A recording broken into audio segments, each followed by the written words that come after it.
Sexual harassment is quite broad. To me, I call it, many people call it differently, but to me it's that taking advantage of someone sexually.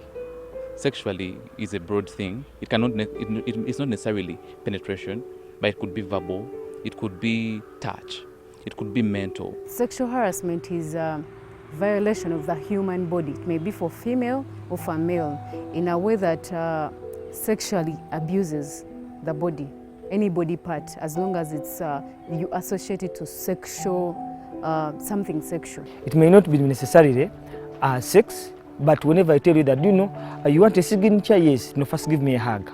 Now, it may look normal, culture-wise, but let me tell you, it is not normal. Reason being, you didn't want to give me the hug, so that is harassment to me. In my layman's perspective, sexual harassment is when one sex approaches another for sexual advances that when the other is uncomfortable with it. It could be in any form, messages, could be touching. We've been hearing of cases of sexual harassment over and over again. Here come in, here go out. And so it is there. We have these cases. We live with exposure most students have. I don't think it happens currently, I don't think. I affirm to that it exists, because at least you've seen some of the lecturers being suspended on that. So if I say it doesn't exist, it would be a lie when there is evidence. Yes, I'm sure it does, because I've seen stories, I've witnessed it as a student, happening, and I will agree that it happens. We have had cases where fellow ladies come out to express their dissatisfaction in terms of sexual harassment, and then it has gone bigger. We have had a campaign where students came up to fight against sexual harassment. So all of this shows that there's something we're actually fighting for. If it didn't exist, then we'd have nothing to fight for. We're facing it a lot, and most people think it's only females, but even us males are experiencing it. Yeah, it comes from lecturers to students. It comes from students to students of different levels. The part is where it is happening most is students against what? Students against lecturers. The outgoing students in Makerere University, you find them taking advantage of these fresh ones who are just coming. Many of them are coming from single school. Some of them are coming to Kampala for the first time. So they find me who has been here entire life. So I will take advantage of her. We are not going to agree. I may lie her, I may force her, I may promise her, I may threaten her. I get you. That is one. Then for lecturers, they're always targeting these students who are stepping out of the university. Because there's that time when you need that one mark. When I'm in first year, it is okay, you can give me even if you give me 30. Second year, because I know I will come and receipt the paper. But when I'm in third year, I don't want to disappoint my parents, so I'm going to give you whatever you want to give me the 2 marks or 1 mark. When we still have a problem, like a lecturer in Makerere having 100% say on your academic excellence, I came here to study, of course, and attain a degree, but the lecturers here have so much powers, 100% say on your academic excellence. So that means anything can happen. For example, if I'm the lecturer and I want to date someone and I ask them out and they refuse, the most cases they punish you using your marks. And that is the reason I came here. I cannot compromise on the reason I came here. In most cases, the students prefer not to compromise on the reasons they came here. That is why they do not really come out when it comes to these things of sexual harassment, because they know the oppressor is in a high position to tarnish their marks, and that is the reason why they came here. The focus of Ugandan is always the lecturer harassed a girl. But sometimes to us who have gone to school, these parties always cause harassment, both sides, Because even you'll find a girl who does not want to hand in coursework in 2 days when they are friends, and then she goes putting on a mini to a lecturer. Are you getting me? Now, before you blame the lecturer, what about the victim? Because as we are fighting to end sex harassment in Makerere, you're going to find out that even the victims are causers. You don't want to, you miss a paper, instead of repeating the paper, you think that you may get results in the other way, not the way you're supposed to be getting the results. At times we as students, we keep quiet because we fear, cultural stereotypes. We fear to solve these things because we believe our esteem, though we are perceived, shall change. So this happens and we keep quiet. So the administration tends to think that things are all going on right, but yet actually down here at the grassroots, we're facing this sexual harassment vice. You see, if we had something, a policy like external examiners, where if I have a problem with a lecturer, I can ask my paper to be marked by an external examiner. That would reduce the powers of the lecturers, in that even if they ask me out, I don't have a problem. I don't have to think about, I don't have to be biased that my paper will be subject of bias from the lecturer. So I can request for my paper to be marked by an external examiner who is not involved in this process. Which students should be empowered that it's okay to report. It's okay to report, it's okay to say out these things, because at the end of it all, it affects our lives. Many people have gotten infected because of sexual harassment. I treat what causes the sickness. Are you getting me? So you should come down. Now let us leave the generation in second year, third year and fourth year. Let them go. Let us handle the first year. Let us encourage them. Let us start with the first years too. So that by the time they're in second year, they can come over to first year and tell them that, do you know it is ABCD. Don't come to enlighten us when we're in second year or third year. Come in first year, so that these people are aware. Now when they reach in third year, he or she can easily come and advise the first year, even after you're not around. So just nurture them when they have just entered Makerere, because they're always eager to know what takes place. I get him. These people are not told a lot of things. When they come into the orientation, the administration, they always tell them, be safe. This CGPA. They tell them about academics, not meaning that also harassment is an issue, because many students have moved out of they have moved out of studies just because of harassment. If the victim is a student, in the new arrangement, the students' leaders, there is a number of students' leaders who are part of what we call the Vice Chancellor's roster of 100 on sexual harassment. And I am one of those people. We've made it clear that, especially for males, if for the male student in the university, if you feel you're being harassed or anything like that, to feel free to reach out to any of us. For the females, that we have offices. The very reason I chose a female minister for the particular docket of gender.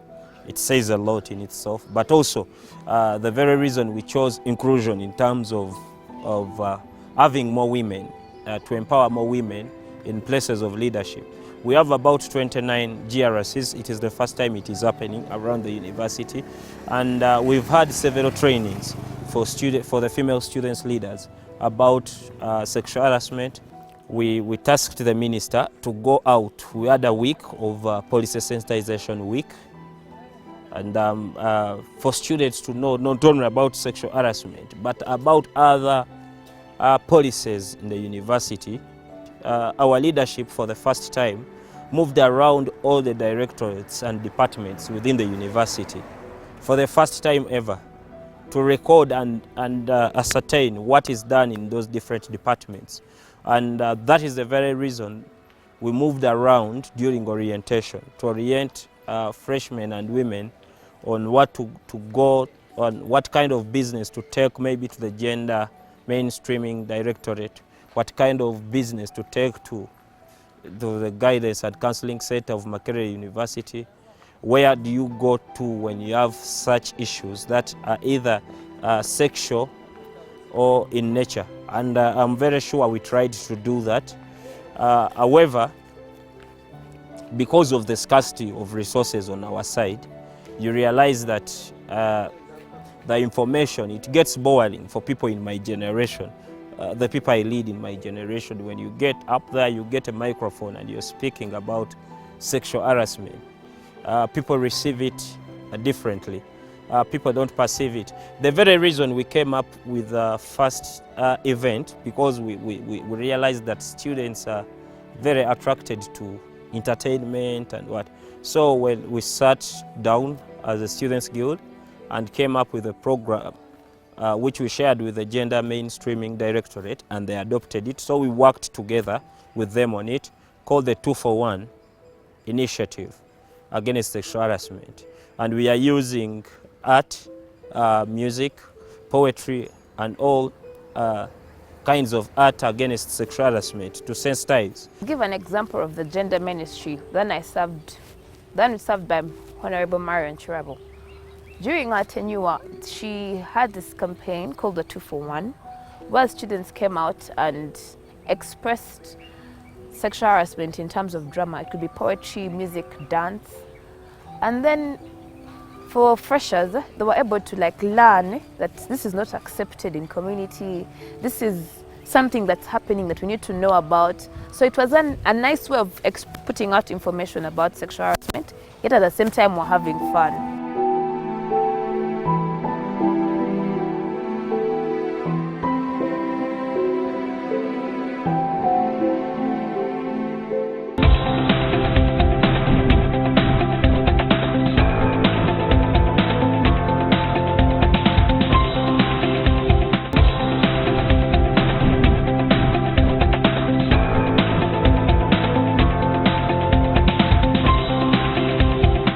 A very good evening and thank you for joining us. Welcome to the program. Tonight we'll be speaking about sexual harassment.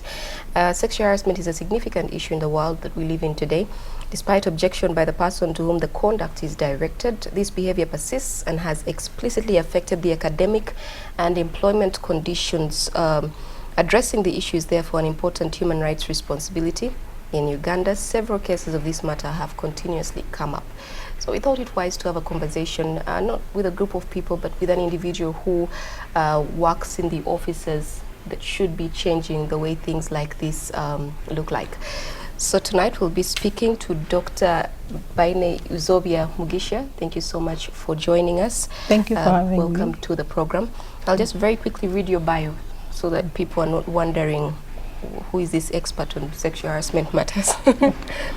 Dr. Uzobia is the director of the Gender and Mainstreaming Directorate at Makerere University and on a joint appointment as a lecturer in the East African School for Higher Education Studies and Development, College of Education and External Studies. She holds a PhD from the University of Birmingham, where her study focused on gender and teacher education in Uganda. She was, before this role, the manager in charge of academic affairs in the Quality Assurance Directorate at Makerere University. A warm welcome once again. Thank you, and thank you for having me. All right. Well, let's quickly get right into the conversation. Let's talk about gender equity at the university. What does that look like? The university has committed itself to promoting gender equity across the university in all the functions, and that's why it has a policy, gender equality policy of the university, which was informed by the gender terrain situation analysis that was conducted in 2004. What does this look like?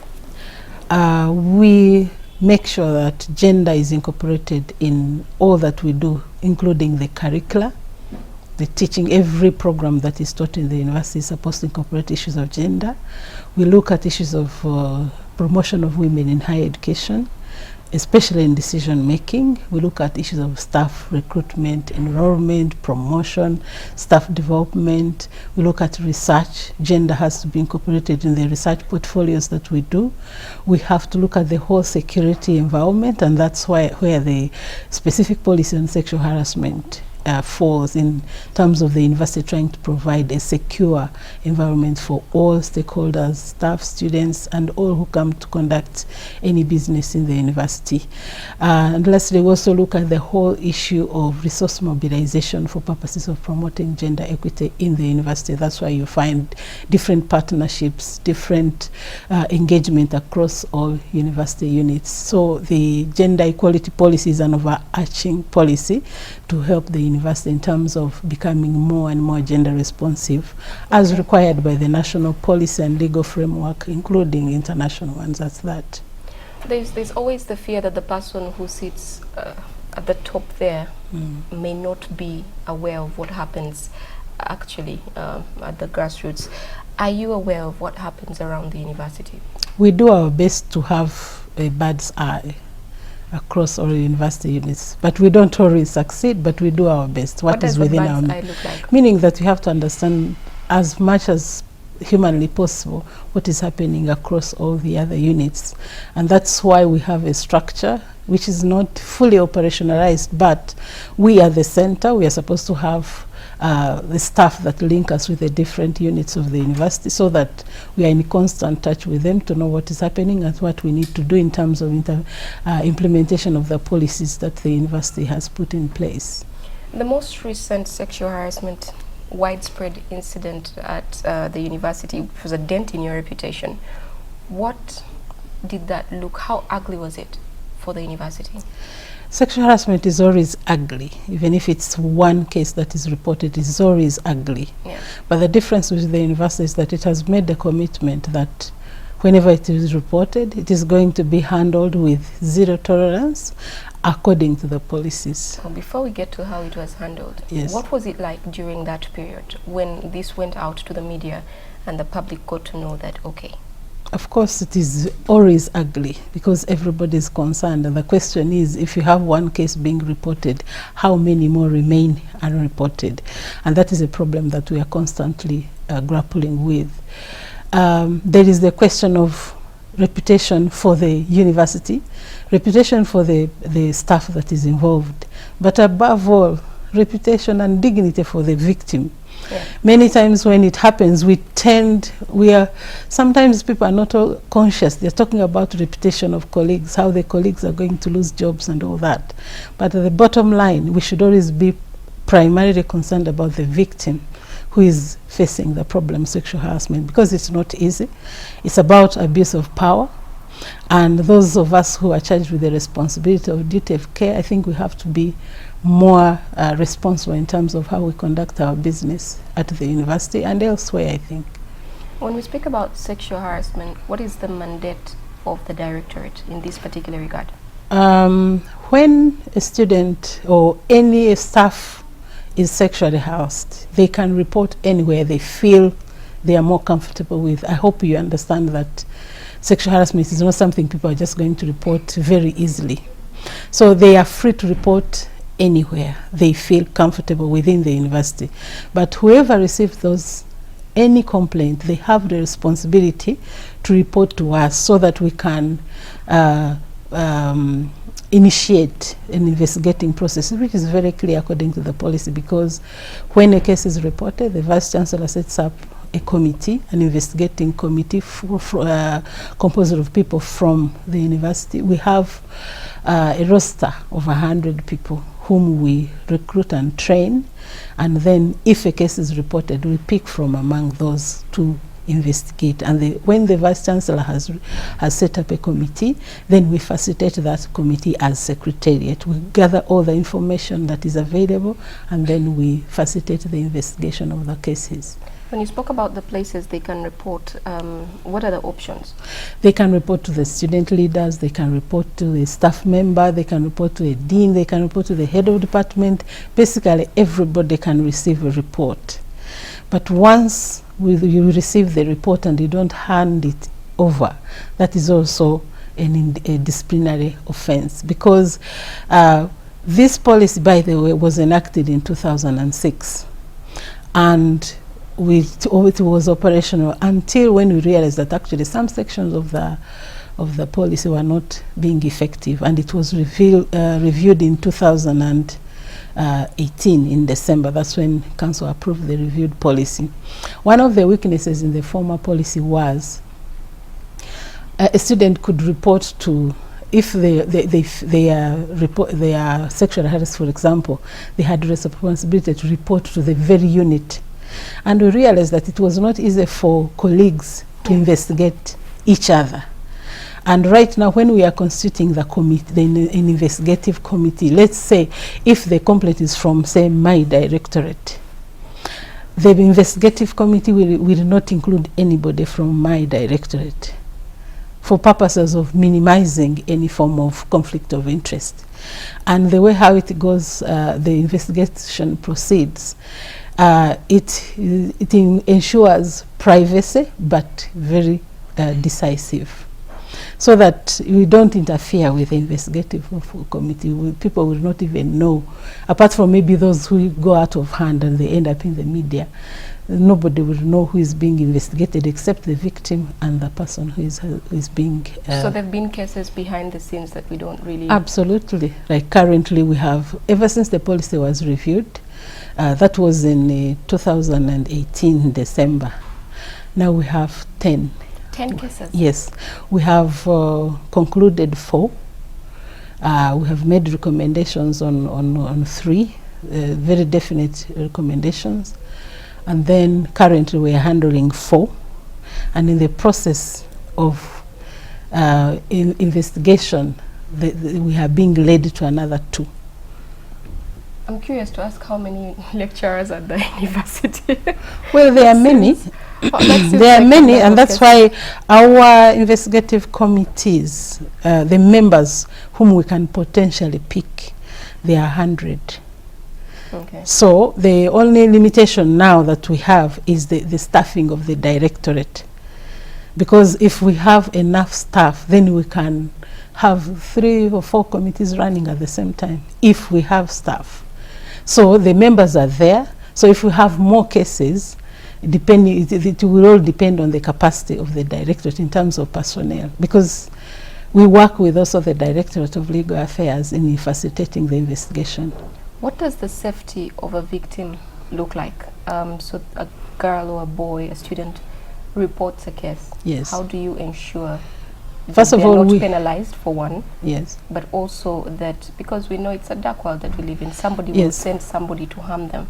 Yes. How do we ensure they're protected? Of course, we involve several stakeholders. We involved with the police. I hope you know that we have a police station at the university. Yes. We also involve the counseling unit of the university. We also involve the health services. We work with the different stakeholders, and then above all, we ensure confidentiality. All the cases that we have seen in the media, many of them have been messed up by the accused. But otherwise, for us, we investigate, but very confidentially. It's difficult for people to know that actually we are investigating, but we make sure that we protect the identity. Even when we are writing reports, we don't use actual names. We use pseudonyms. It is only the investigation committee and the secretariat who will know. For example, if we use the name Josephine, it will not be Josephine. No, please don't use Josephine. Sorry, no, or Isobia for that matter. Okay. Yeah, so we try as much as humanly possible to protect the identity of the victims who have reported. You mentioned that your policy was revised Yes. in 2018, and I think that was after that case that made quite a lot of, that put you in the spotlight. Yes. So this is the new policy. Yes. What's different? A number of things are different in terms of procedural issues. I've already mentioned that previously the victim would have to report to the unit head. Yeah. And we realized that actually it was difficult for colleagues to investigate themselves. Now we have said that they can report anywhere they feel comfortable. Then another thing is that in the previous policy, we said that anonymous complaints are not admissible. But then that was difficult. Yes, that was difficult. But as we went along, we realized that actually anonymous complaints, that's where you can get information. Whereas you may not take it to court, that you're going to have a court case, but administratively, you get a lot of information from the anonymous complaints. So even when you receive anonymous complaints, according to the revised policy, you investigate and be sure that there's no case to pursue before you can ignore it. How do you verify this information if it is anonymous? Most cases when the victims report anonymously, they will mention names of so and so is a habitual sexual harasser and all that. So, and so far we have realized that actually when you follow up, everybody would be aware that actually that person is a harasser. They only don't have the guts to mention because they are not the direct victims. But so far we have found it very helpful. It helps us to get information. There's even actually a case we had almost dismissed for lack of evidence, and then somebody writes anonymously and gives us all the information for us to follow up, and then we got all the information that we required. Have you had a case go bad, go south? So what do you mean? Sorry. So for example, you investigate something and maybe it's not what it was. Not Have you yet. had students? We have had only one case where a staff seems to have been falsely accused by association. For example, you are a close friend of somebody and somebody thinks because this person is a harasser, then they also suspect you to be a harasser. But we have had only one. The rest of the cases that we have had, they are always cases to pursue, unfortunately. All right, well, let's take a short break and we'll be right back.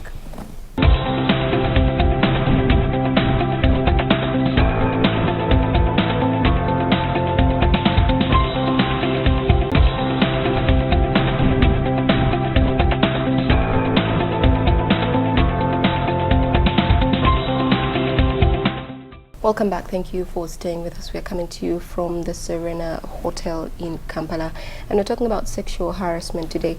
Dr. Isobia, in May last year, the committee investigating sexual harassment presented a report to stakeholders. Do you know what the findings were from that report? Any recommendations that they gave? Yeah, there were quite a number according to the different institutions that were visited. But specifically for Makerere University, they mentioned about 7 members of staff that were repeatedly mentioned by the students, especially as people who are engaged in the habitually engaged in sexual harassment. And we got in touch with the chairperson of the committee, and we are hoping to get the details about those members so that we can start our own investigation as per our policy, because 7 members were mentioned in that report.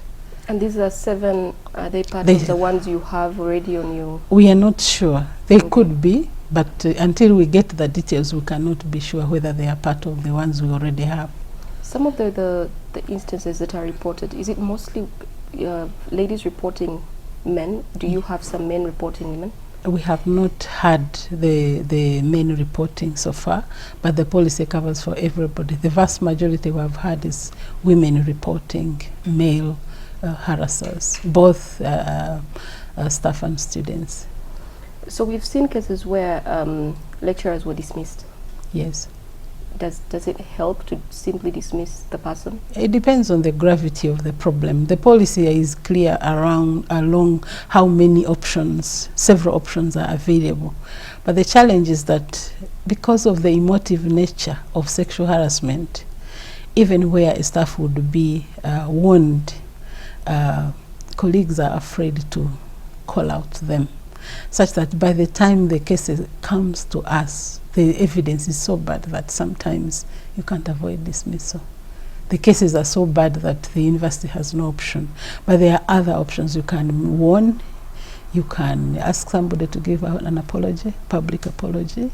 You can forfeit their salaries. You can, those are some of the options available.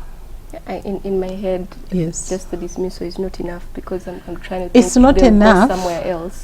It's not enough. Actually, the last one is dismissal and then prosecution in the courts of law.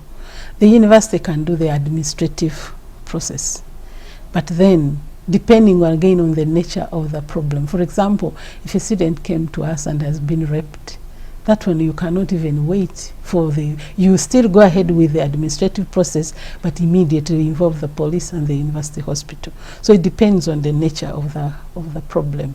But sexual harassment is a criminal offense, and therefore it cannot just end in the university at all. When you have the evidence that you do, and do you then speak to the accused?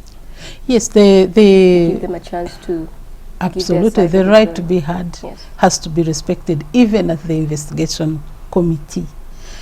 When we write our reports, we send them to the Vice Chancellor, who sends them to the various disciplinary organs of the university. If it is a staff member who is being accused, and we have investigated and we find there's a case, the Vice Chancellor will forward the report to the appointments board, which has to call the accused and the accuser as much, just like we do in the investigation committee.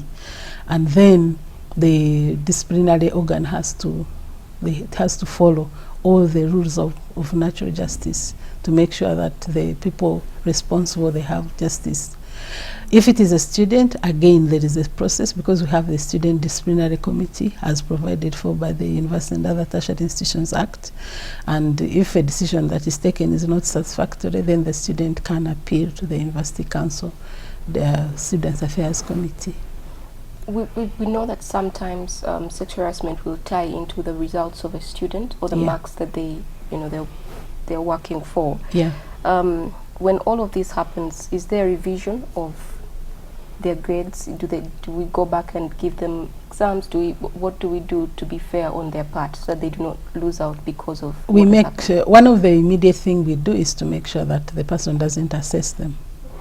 And if they are complaining about the previous papers they have done, then we ask somebody independent to review the exams.